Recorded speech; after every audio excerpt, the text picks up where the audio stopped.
na yedin komo da mo se mama kwaba yejodo na yenko kind of una mokoto baby were you surprised about the results? Jacob enenumre mama fan check ese mama boss Dr. Pagwe Boachi Dankwa baby obi adok enenumre me chia na me san chia yewa compare ko Japan na me kan team ho enenumre so Dr. Mahmoud Baumia your flag bearer ye no na chemu Saturday MPP for vice president former vice president enenumre me chia no. A question yes I was surprised because we sharing to anayabo over the months. Na Tim Kenny himself, your message, had gone down with the delegates from Accra, Kumasi, or Ashanti region to the northern region. All the other regions are now Yatoa. The issue about job creation, the issue about we having a party, a very formidable coming into 2028 election, and we thought that John Obuke in Japan had that kind of energy, to lead the party. See, any delegates in try a boy, Mokasai in Kitawodi was positive. The response and on the grounds, several posts about up. Also, one by academic researcher, Dr. Evans G. Adia called the bar, H.O. say we had a resounding foot ahead, and we were all expecting some kind of positive results. And so, Saturday could say the results never happened. It was below expectation, and we were surprised at it. Yes, but then delegates nakasa. There's that saying that the voice of the people is the voice of God. Delegates na MPP ma day power na say to me na mo say omo could determine who to lead our party. If in their own sense they think that Yera Mahmoud Bawumia, former vice president, into our body the message of the mom has gone down well with them. Na say onwana we are okay with it. It's not what we expected, but as a party person, I am very much okay with it because in the elections, and on that very day, realizing was that, in the just ended election, we lost that kind of election with almost about 2.1 million of our people not voting for us. And in the build-up, and I say, organizing the next election, one would expect a base that is quite energized. On that very day, a Saturday, and I had media engagements to do and also do some observing, and report to our camp. Now, from 5:30, some of the polling centers are me call like MPP ma or Matu Santini as early as 5:30. Dominion and Kika home, but Tiano English amount from Wager. So all other ways I may call ya not say they were all ready to vote and also choose our flag bearer. For me, I think now a year like I'm Kenya because only our party people are some few months ago they weren't ready to or they didn't turn up to vote for or partner say in the lead up to the presidential primary. They are there in their numbers and now it is something that is good for our party because it simply it shows or signifies they are ready to come together as one party people are say they will face NDC for come 2028. For me seeing that numbers and almost all the police stations and as the police centers are here vote I think maybe are now 1,000 and over people who came to vote were almost 900 and almost 1,000. The numbers now you're turning up for the elections for me I think it was encouraging. And in as much as you camp Team Ken but in the party I think it is a good signal for us, and if the delegates in the right sense say Yera Mahmoud Bawumia on to us now only DF and Kwakuna, I think it's a good thing and we take it in good faith. We are all going to rally behind him, and our first loyalty is to the party. Or something I say you're pushing yes so Yera Mahmoud Bawumia delegates we are all going to rally behind him. And one of the things that is very significant on that day, share declaration, before the declaration, all the message aspirants one thing was very clear, and I said it ran through our pronouncements, was that we need unity going forward. If say prior now if all their messaging was pointing to one direction, say we need 2028 election area, we need to come together. Say some months ago the 61% in your internal primaries, Ekonya 41%. This time around, 56 nearly leading. It tells you that every other camp is important, from Honorable Brandon Champon camp to Yura Kennedy Japan camp, and even Yura Dr. Ya Osedi Chum, Engineer Kwabene Japan. Every single person, we are much die for this time around. We need to rally ourselves together as a party. Now, in 2028, the Ghanaian who didn't have that faith in us say, we can regain the confidence of the Ghanaian. I think it's very good. And you're Dr. Mahmoud Bamia Suntinkwa. Obed Upintan, Musaba Kainsa, or this communication team, no, Musama Kwaba. Yeah, able, there may be side on one and maybe so. Okay. I was the outcome of the election, say Dr. Baumia and I Edin Kunim. A young one pay a campaign aspirants in the United through me and say, Dick, no, or my year, no, a young our resource. The baby yam woman, baby so I am one. 1 year more, the Dr. Baumia, because as in a baby actually there, what she be there was Aman Pringle. No, as a rigged election have been issue. From the very beginning, an election were prepared or packaging nicely. Until a woman when I was about 2023 money, the same confront what to a baby you. Near them cutting pool, them confront more trouble. You know, are they former government appointees? Appointees about Mono and Nado, who are appointed on MCs, CEOs, former ministers, and I think now so more about 2 become. No, what prepare baby and see. I want na on the no yam woman. Name Brian performance na on no yam woman kakra them obey numbers no bo. But I am Kofuka vote when you but people are not talking about the cost. When you those votes no at what cost? Sika wotrie sika kasa wotrie chele Ghana sika sharpa. I should no more people are. Because why this expansion MPP this expansion no. The argument was that first in the constituency by any pattern what to aba. Nti nkofo tum woto vote no nti wo mayem bim no oye kase obi are ntum to vote wo bem oye kase over 200 something thousand okoto abi still nkofo tue and wo tue millions of cities or hundreds of millions of cities na wo tue was here about was it two like what my delegates more to about the one so you can imagine sika da nkofo wo don ahye won ho wo sika brutal nti end this for 2028 that one nkofo discussion abu until I'm going to say can wasn't because the system MPP system is the mafia, those who are controlling the party from Nanado to Hakamano Ajiman to Professor Michael Kwe to Oseche Mesebonso. These are the people one who control party. The more conference will probia or yambre. No, Opiobi will to control. As all Emre Asins, one Emre, yeah. Opiobi will control. The Baumiazi, when Jew or party, when you root or party, so they can control him. But can they Japan? When you be able to control. Into the monk of force, own to control one support. Into now, can the Japan or born home was in bed or Bass Senzama? Now, Becca, can the Japan, yeah, only the party pen or so, no produce so. I can't send you okay in the run up to 2024 election. Also, these people are looting Ghana as if there's no tomorrow. Referring to that mafia and our mafia, and also they were looting Ghana as if there were no tomorrow. No, today, all about fight corruption, so even within the party. Hey, about fighting, corruption is easy. What's about fighting that on your more? And was that one in your pot? But I mean. More than one kase MPP delegates na MPP that mafia leaders in now. Are they? Dr. Baumia Kasa in his campaign he was catch out there. At travel mama 2028. No too mean.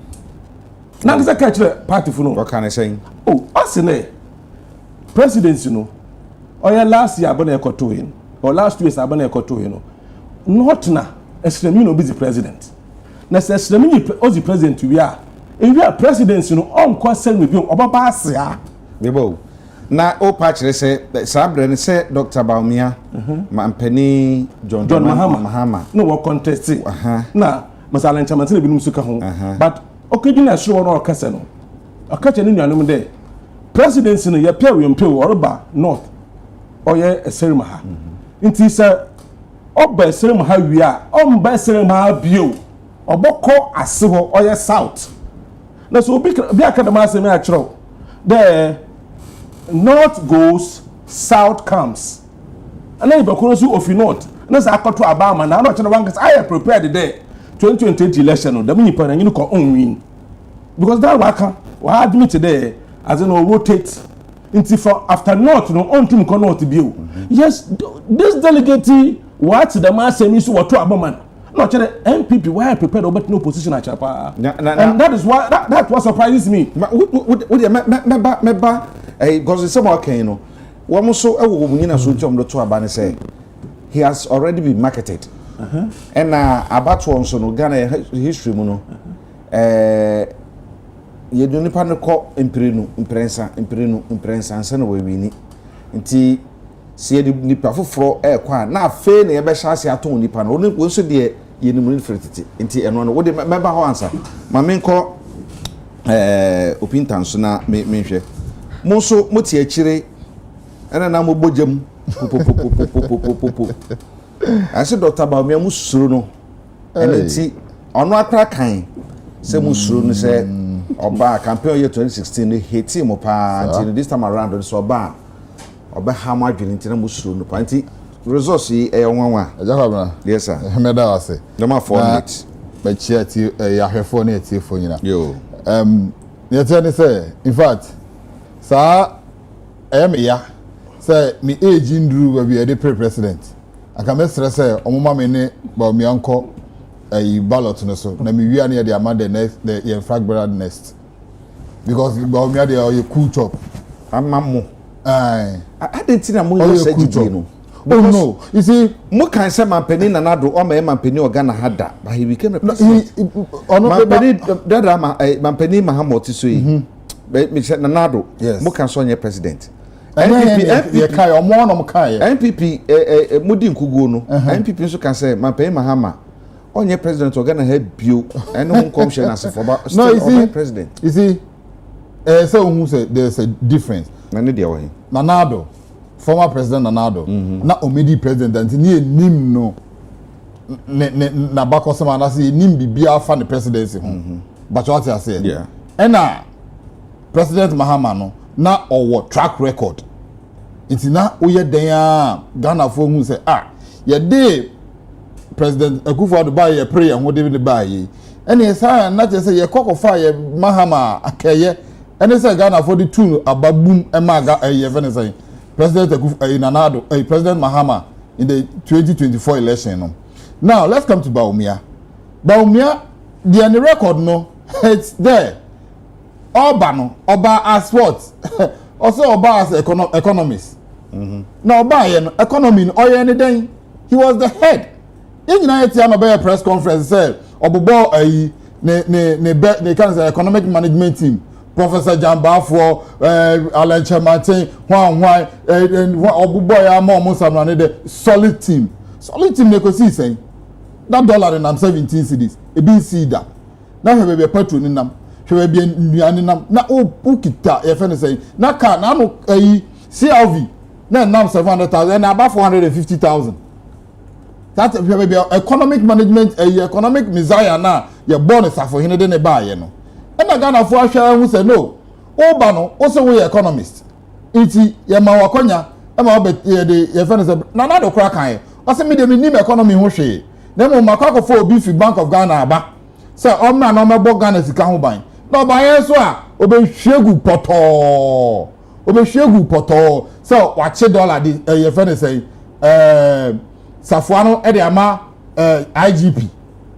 Afeni IGP crowd say yes rewa de jesafo fasafo na ba obi no ko bi na de enye hu say company hu sa ba so that say akoye boachi bidin isi Bawumia de no krani any record no ewo Ghanaians will never and ever taste him as president no because oba no osi oye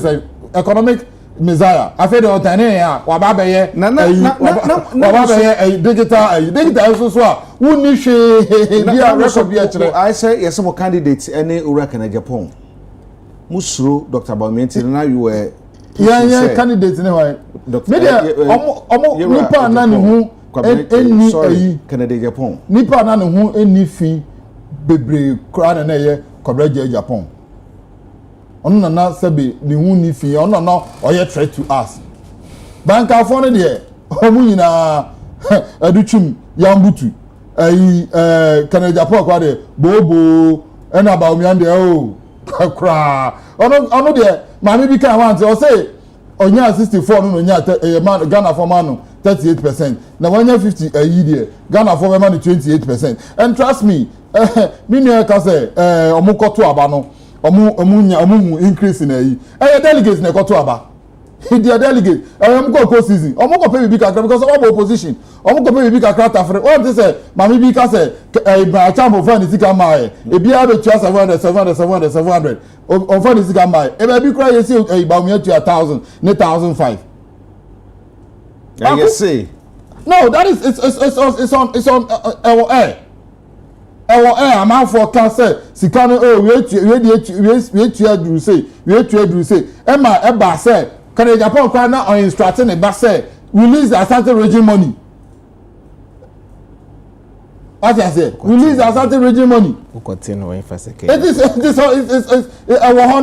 say my guy I say yes sir I will release it you know I did so that just say top bottom approach omo bo mafia na wie dada omo bo mafia na wie and aja ko bra hu o hwe ade na it is something calculated by who for who from who for who from the national executive of the NPP now to for Baumia okay and you know the whole thing right now since you are omo scratch na wie okay they are also be scratch omo back I work on benso since you are making sure that they will also be maintained him for maintain okay for him the national current national executives na omo bo omo ato osa ko mbepa mo nyina no they are come to maintain them right yeah after boy yewi yeah proud to the election no yeah you hu ensamo a ekoso yeah campaign adapetwa empuetwa atudidie ewo mu ayenema yeah ebetuma kase na contest no was between our candidates who work in Japan and Dr. Baumia supporters no and they wo mo kasama mo and muminu na na ejina mo so and na me hwe ai bi social media na ewura ba bi kasa na obu abrantie bi din se abrantie no twada pa sa abere no papa na nya sanketo na omato aba na wie no asan be gino se odi obi atama onfa nche no onfa nche ne enfanche china they will also use okwambe faso no so be kire nyansa the candidate nansa 2028 meaning say mo amonsama mo kan no hamo 2028 eja kwabna me da say answer na me you sem na no ma 4 minutes yeah man to me nyan say ye free abem na dollar 17 cedis according to the Bank of Ghana report no ye free abem na 14.72 under no circumstances the dollar rate 17 cedis in the manenti ase minya penny o mama nkasa minya go back man kasa no say Dr. Baumia he will be a pushover until 9 before quarter man you see he is now the flag bearer all these were now no war accounts around in he was a vice president serving with Yura Nanado so we didn't have the chance to see him as a person. The fact that I am connected and I say I was in the Japan camp and just say I would sit here to allow some of these things to be said about him. The delegates listened to him. He toured around the country or the message call here. And the delegates in the field said, it was good enough and that they would want to give him that chance again. I think say let's give some time. Say Shafina, different cartoon. We have about 2 years before 2028 elections. Let's see what is going to be of him in the leadership. What he's going to do as a party. Now, in his speech now on that very day now, he was talking about the fact that he's going to ensure discipline. He's going to ensure that he works with the party hierarchy. Now, the vision of MPP, and he himself as a flag bearer now will see the light of the internet. I think it's early days yet. The reason why we voted for him was because we wanted somebody walk over. I think that is not the right thing to say.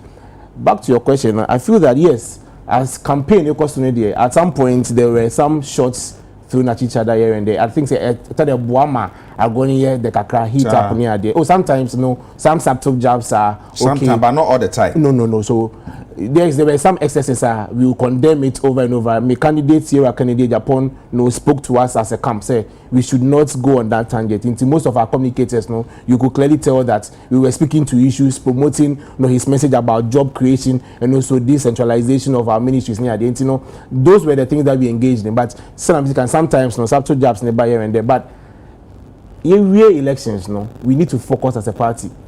Me not too clear whoever that you watch the video, woman, I knew whoever the video was. But so would see all the aspirants on the day of declaration now, our party headquarters now. Like I said, there was one thing that was running through almost statements now. Say, you hear Kabomu going forward.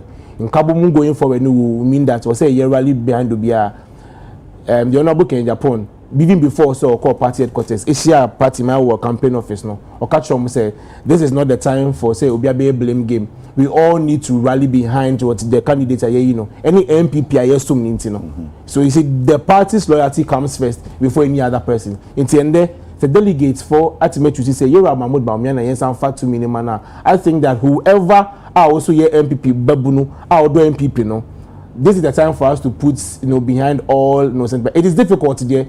It is difficult because Saudi wadaje usika ni bibia shemna o candidate ntime wini. But let's ask ourselves, what if Yera Kennedy Japan na ke wini ya? Were we going to expect the same thing? No. NPP is the most important thing here. Party na yesum. Nti ye best share etitafo ni na from Yera Brian Camp go see Yera edutu engineer camp say ye ni na yenka ye hombom.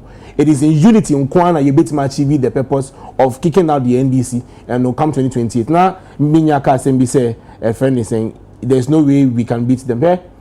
The Ghanaians are going to vote in 2028 based on the promises that Modema are Ghana for. More promises and mobile automatic posting the Bekoso. You are President Mahama Ejina Simpiesoka, and then what is happening? Have they been given that automatic posting? They spoke about the fact that some mobile Bemwa Galamsey is going to be a thing of the past. The three Sams. So every station say any serious president will be able to fight Galamsey within 2 weeks. They even proposed AI, and then what is it? You are say by the end of first year, 600 chief compounds. You beside the presidency say on change where the chief compounds are or the two purpose wait man be papa bia and can check Ghana for. Those are the things that Ghanaians are going to vote for. Say 4 years so now some money mo promise Ghana for and then you are 2 year electricity move by 28%. Businessman or call China coffee nyoma ba now $1 number for and oba be production and nasi bibina ya start to nkana bomo. How do you expect that businessman to reduce the nyoma? Water has been increased by 9%. These are the issues. Amuwa bemnamu company say mo betting na so say Ghana for no at by 2028. If all of these things are more can once them those are the things that they are going to vote for. It is early days yet. We are going to hold you accountable to the promises that you gave to Ghanaians. Okay. Me da say ebo na ka be say bisa ba me mra so ansa na me wo hwe ensama mo kan ye efa wo mo a omo aspirants no ho a do you think say they've armed the opposition other parties amoka ho bi about the chosen one sisi ya kasai with in some amokeka ye no that same some no na won be use edetia the chosen one Dr. Bawumia in 2028 and now say before bi ewo ho ebo Heja, you see, as I want when you there. Political party Ghana for more 8 years. The African Sama Kasimo was on man more 8 years. I best say Ghana economy. As a haircut, DD is a bay. Mankofo wa Bobram penny for 60 years, 65 years ago.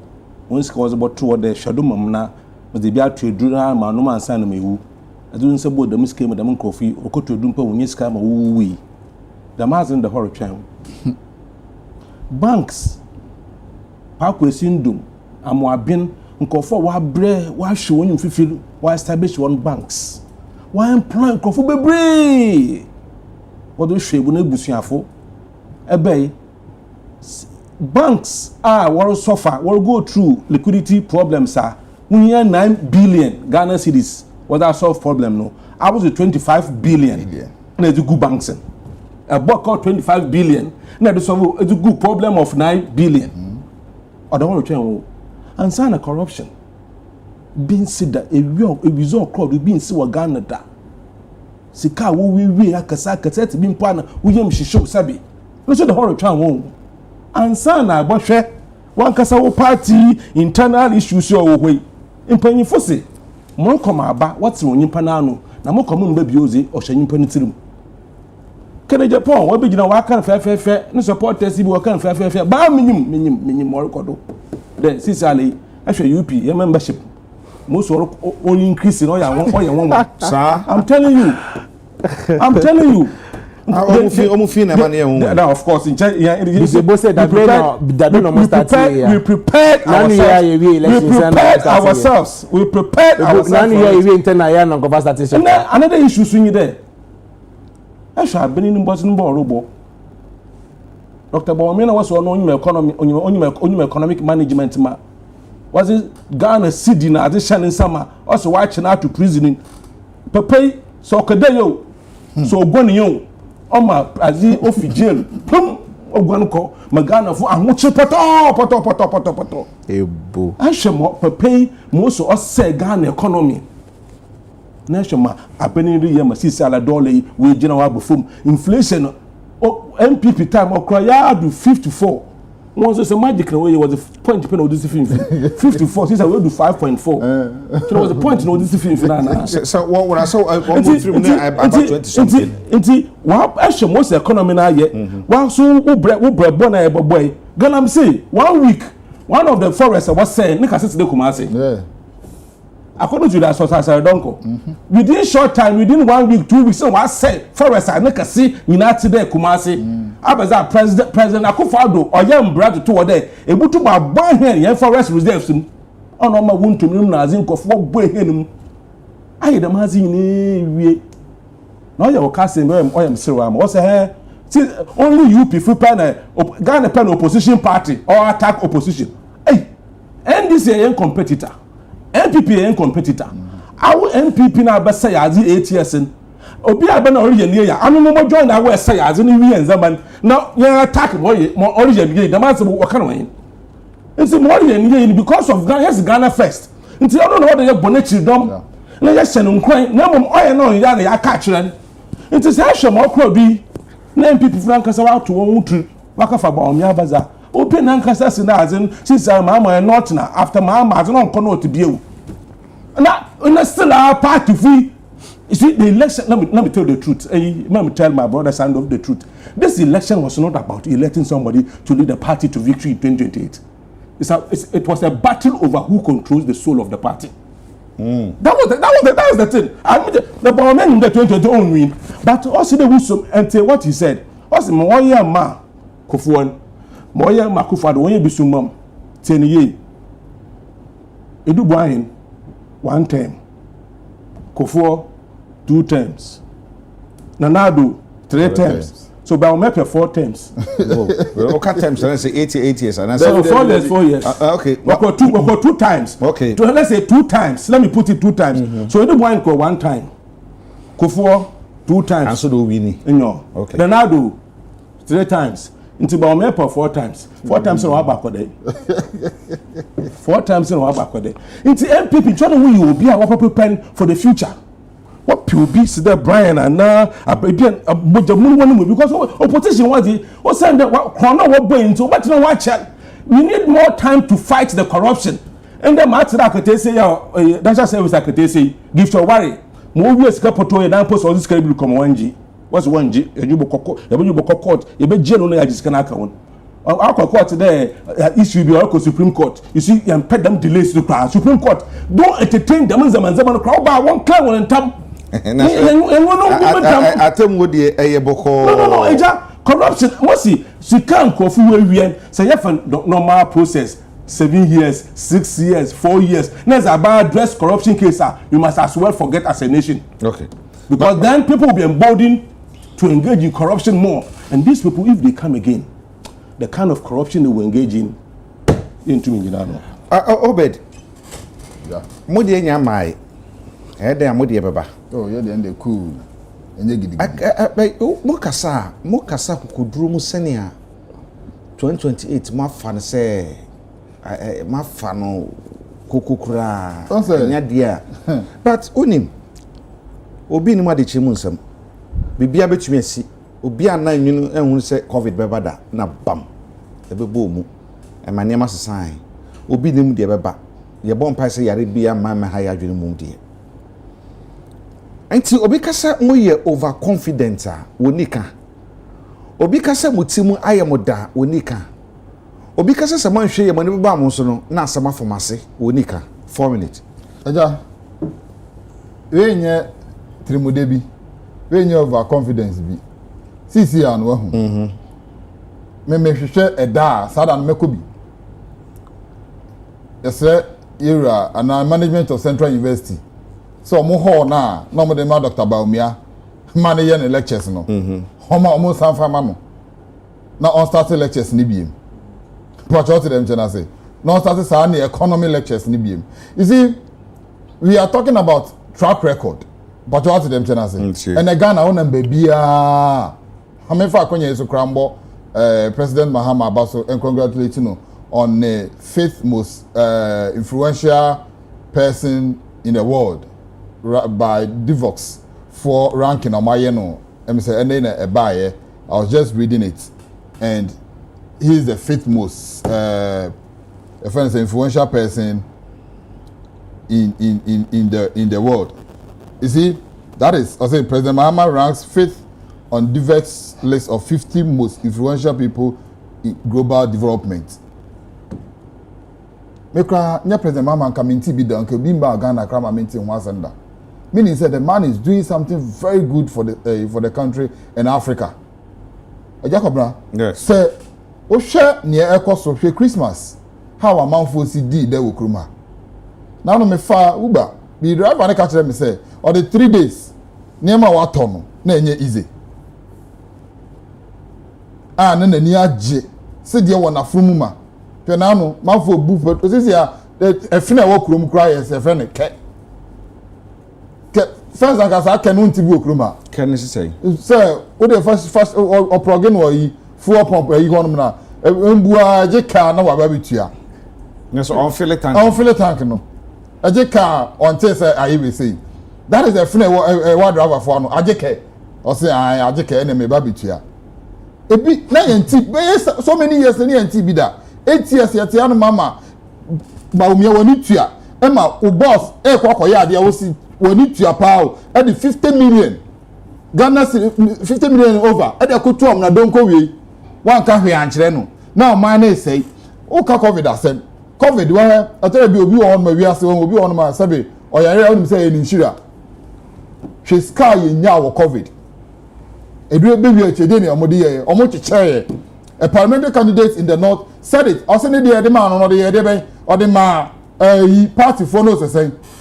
Tata momo ska mo de mo bi am say 500,000 Ghana cedi 76 pieces. Ne mo bi 500,000 Ghana cedi say monje covid sika. Na no he Masrock. Na a whole regional chairman want to also koto Chelsea.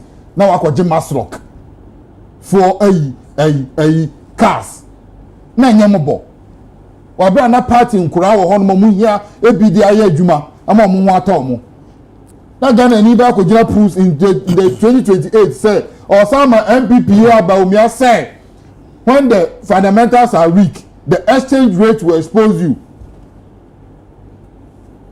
exchange rate will expose you no and to me anya wo hwe say o man no emma nkofu ewu wo kroma na enya nkofu ketwa enti mono o ka se mo sha se ko kan se o Dr. Baumia de no ono de so ono de me se me ko se na me wini no anya mutimu na mo de because anya timu de ye bo adwuma Ghana fo ani ji adwuma ye ho okay adwuma ye Ghana fo ani ji ho wi ase amansan nyina ani ji ho ani se President Mahama na me ka se ena me tse se o mo se mo be na emi ayi kotoka amba rename no na kra e fe ne se no na me ka we dey ka Ghana pan for hwe ya anka ye fa nda president Mahama papa yebusua na se na ka ye fa nto president Mahama papa ne maame ye nya ne Mr and Mrs Mahama na ka ye fa nto abudi ye fa nto omoso ye fa na omas because papa aduma all ya ma man Ghana anya aduma ketwa me say ma memra ayi so ye wo be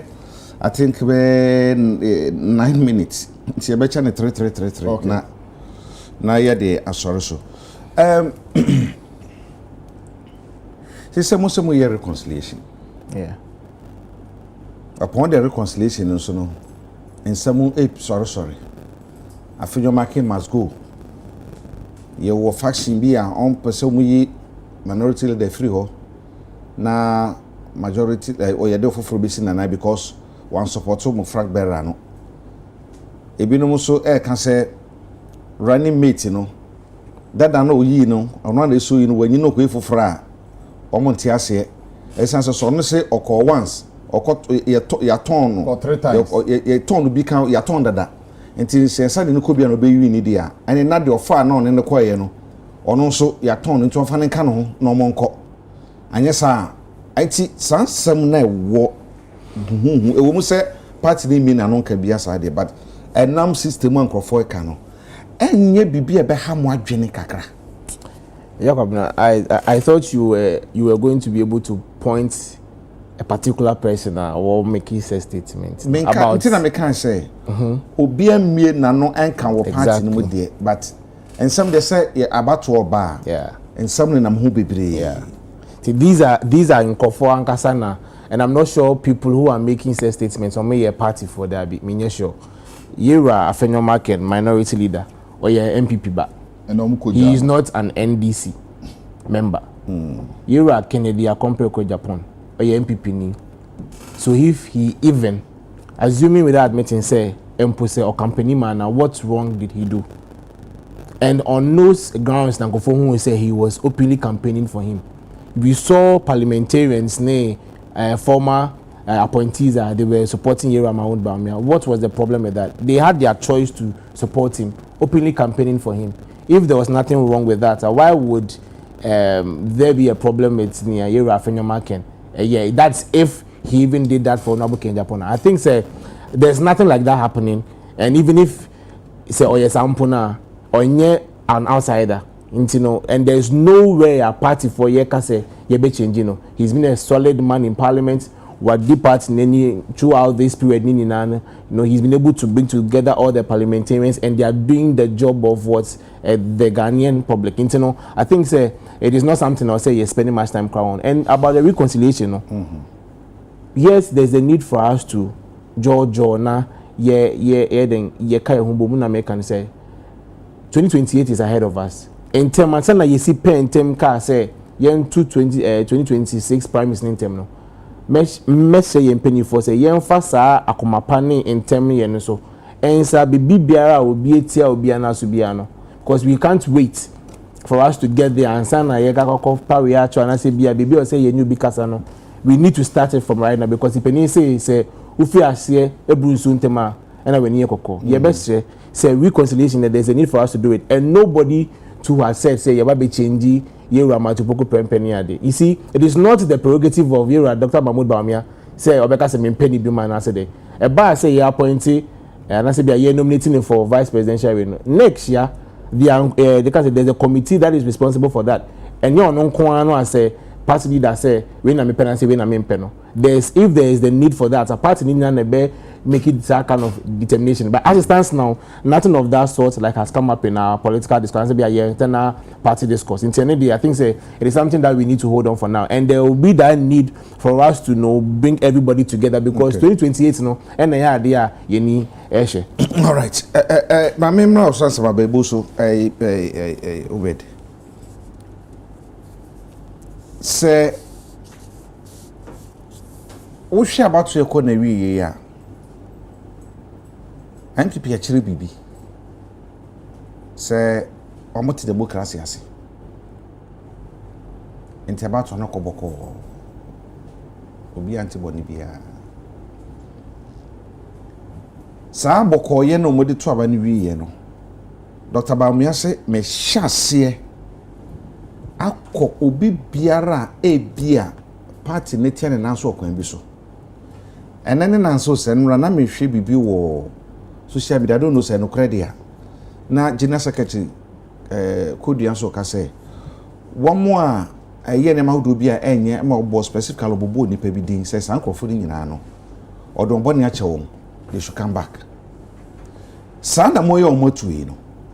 Don't you think say ebeye bibi ebeka oma bom because e ka mo bom so kwan bia so 2028 won betu edi nkunim pe dia afenuma keko kan ye o Dr. Baumia bra o mu hia ne nei Jacob 3 minutes on say leader Bena obey fence Ghana ha ye wo leader Bena be press conference na chi ne somebody na chi tafo e be free ni nchen say me press conference now you know ehun hia ye you know the started airba or MPP ni no hu Jacob information me ekura me wa hanom no ya engineer here party the government here ebeyira because afan there is a gonna omo be permanent tentem and one share bombastic idea na reanimate say fragment no it's never true it's never true. Because at least like no, you cannot make insinuations into that. It's never true. Nothing like that sort of. One just a bombastic eye. No, you call fragment or chromojan ho because who are we leader of the minority leader in parliament? You know, who nyomo peno, who constituency, who campaign because our fellow holds a futu MPP, and what he says is what they do, and he told them said they should vote Nadamfo. Ken and omokoto ye and Baumia and then the squad omoja. It is they are prepared, they are bringing new person. Omoja so much na say speculation. Omoja if we have the information omoja to say afanyo there he's a goner omo penny biem and you know I started gidi and me share video bi Ken bonju you obekasa ba ko a kuma no mo ne bonju na ni nje kura asambe na waka tu kasa uni area se no hu yo facha me okay me dia chow bye bye hey different form so action bi be cause wo ba bi o ye be bo mafia bi won hwia wadwen kura to on wo be say eh na dey na e cause yi na mama ka asem bi Baumia onu kwan so obese sanapo because 2008 see hwene ni oye no truka na obeye na akaya yesesa no ngana wona be kan kire oh one so na ba no de association of napo lovers association of napo lovers Frank Amakwene minister on air president me na me vice president ye say ono na ye pe no on fa na mra because of sana was say democracy Osasana were good democracy anymore because 2008 you had never had to aswa till say 2016 or they buy obe troka into all the unfan talk to asosa amaye unfan talk to asosa reanimate only mean intent because 2016 tama na do wini ina anchebia no ball Dr. Baumia as the reanimate onya yes specific can any e ya omo ni di ma na yanko yenim ni emu sesei ye kra ye be campaign bi ade be abo omu na akaba bi so iti media nim say the MPP as we see now manfo bebre ebo so njo omo okay they have big issue okay. And their issue now won papa oti mimi ye oti he say ne bonjo no no kan oh no kra ne bonjo no because ne bonjo na me tell dey no kra say ne bonjo na won akayede ne di 200 na ye dey Ken di to oga say go mom yi Ken di kra fi wono but still na Ken for no e eba Ken for no mobile oh Ken for no ba manin to bed say oba e no baby o me kra me bisa no say na han camp na no wo no say okay na go say go camp bi o say na ya to wie ti me say na wan ya to wie na wo manin to bed say as me say camp. That doesn't mean say. Still I was camp. Oh yeah, the general secretary told me keep press conference. Oh, seen the internal and they are very glaring. So they should mind this. The rift between how Nigeria, Julius Debla and the rest. Mind you,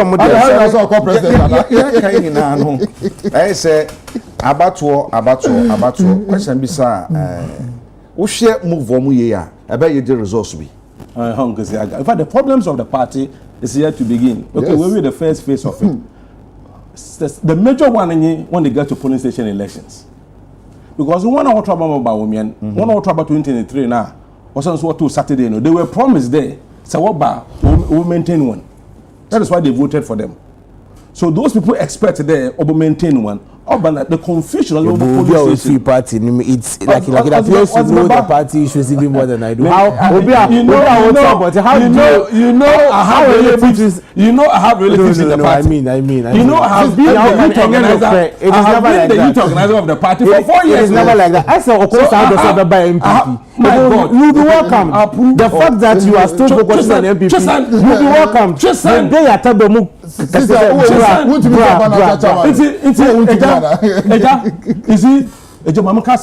and I respect NDC for this strategy. They are very smart. 2007, NDC was afraid of Allen because Allen was young, vibrant, Allen Cash.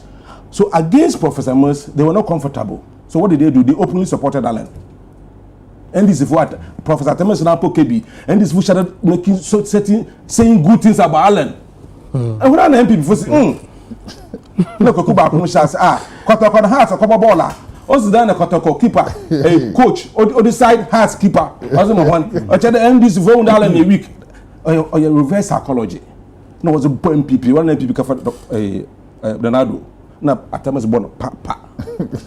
This election, I'm telling you the truth. Talk to any NDC penny biala. They were not comfortable with Japan because Japan can get into the gutter, can go to the market, eat to the market women, can go and play football here, or an unconventional politician. So they were afraid of him. So what did they do? They openly supported Kenya Japan. The party was to the NDC vote Kenya Japan, but a cheap one. The cheapest product MPP has presented, Dr. Bawumia. Hey. I'm telling you, and I can give you reasons. And the reason there way. I know. Okay, Baba. In the last election, only 38%. What's your 41? Okay, I'm on 41%. I feel Cape Coast. Let me tell my people of Cape Coast. I have good news for you. Man, and no, Obu train our trip. Obiza Kofika Sechra and there. Obama Airport and Habon and Back of Avenue. In Penyfu, Iguafe was Sembeka. Ugo akota jujuru ba yegu yento ano edosa wanye apim queen ya apimentum yen eye ogo adan no ogo anya obi eye ogo adan no ogo anya obi ibije na kofi kase otedam ya twa Cape Coast MPP afi azi ezebe won hu bi da ma me ka kiro nti waka for candidate nana economy or a week ho. If people are to decide on religion or a week ho. If people are to decide on ethnicity or tribal or a week or if people look at his personality in terms of credibility very weak. Or a week. How are they going to win the election? Then I saw him there after Northern president, the presidency is coming to the south. So then when win ma hey Brian Champ can check. This is the strategy against him. If they make him running mate to Bawumia, he should refuse it because they believe they are finished Ken. The next target is Brian Champion. If they make him running mate, Bawumia is going to lose anyway. Then he can't compete Bawumia again subsequently. So I mean, I'm telling you, Master Crystal Ball Sunumu, Crystal Ball, when we started beginning now, what they did to Alan, they've done it to Kenya Japan. He may be the next victim because this mafia were terrible. This mafia controlling NPP now. Ronaldo as the head. They told us that Ronaldo is not supported by Bawumia. Yes. Ronaldo in Bawumia problem na Bawumia. I go to some of the who Ronaldo most already saw. The man is still in charge. The man because in fact Bawumia campaign can battle can fight on this cabe. was supported by Umia. Yes. Can I say, money we're going to kiss a brooch? Ah, why this kind of right? Oh, I'm going to confront the business in Yaha. Why wasn't go for one? She says, watch it also, maybe this is Martin, not no shit, sister. It's the actual one. All right. The best here. airport is I want to Nkrumah International Airport Accra. Me say you find Nkrumah International Airport Accra. Mamebo, me say you find that President Mahama ne papa so. Nkrumah no, the first Ghanaian, the biggest brand we have in the world is Nkrumah. But so let's name it Nkrumah Airport, International Airport, Accra. Wow, shading ya ebu propose. Not a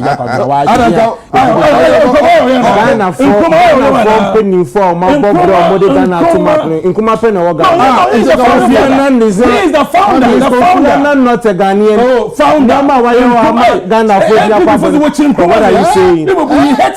But there are so many things we've named after Nkrumah. You hate Nkrumah with passion. But I'm saying Accra for Nkrumah. Your hatred for Nkrumah is not genuine. Also do something into the America say is Nkrumah the only Ghanaian who has gone on the The biggest I didn't tell you. I mean, the greatest I'm saying Ghanaians. No, the greatest African in the millennium who has put Ghana on the map.